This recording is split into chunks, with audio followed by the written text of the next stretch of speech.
Hey everybody, Adam Davidson, RadCast for Tuesday, December 20th, 2016. 5 days till Christmas. You think I'd be all happy and joyful, but when I woke up this morning, I felt like this. The best word I could use to describe how I felt was meh.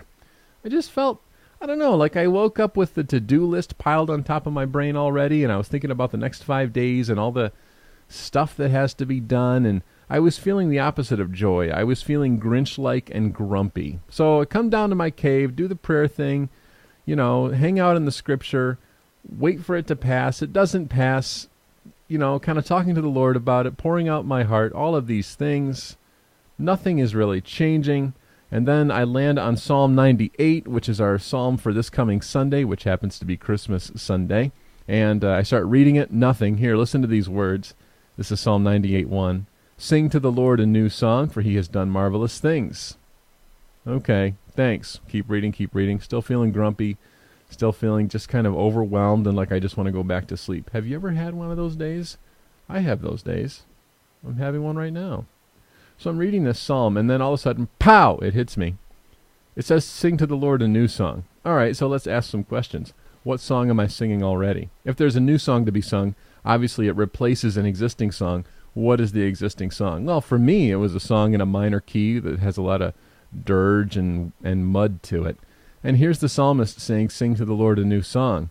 But the psalmist doesn't advise this based on how well I can generate happies. The psalmist advises this based on my perspective on what God is doing and who God is. Let's read on, shall we? More lyrics, please. God has done marvelous things, it says. His right hand and his holy arm have worked salvation for him. The Lord has made his salvation known and revealed his righteousness to the nations. He has remembered his love and his faithfulness to Israel. All the ends of the earth have seen the salvation of our God. God has saved us. God has not forgotten us. He's remembered us. He has worked salvation through his Son, Jesus, whose birthday we will celebrate this coming Sunday. Don't forget, it's 5 days from now. So where's the joy today? Well, we're in Advent. Advent gives us time to let God stir our hearts and sort of awaken us to his presence. If a to-do list and if a typical Tuesday has the authority still to sort of weigh me down and force me to lose perspective, I still need God to keep stirring in my heart. I need him to do that this morning. And it starts with the song that you're singing, the soundtrack in your mind, the music theory of your soul. If it's minery and dark, we're missing something. I'm missing something. If it's a song of joy, based not on how I feel, but on who God is, then we're starting to awaken to his presence. So we choose joy, we wait for joy, and we wait for hope for the coming of Jesus. He will return, and until then, we prepare our hearts for this Christmas.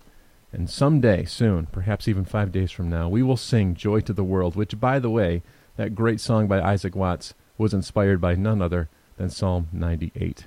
That's RadCast. See you tomorrow.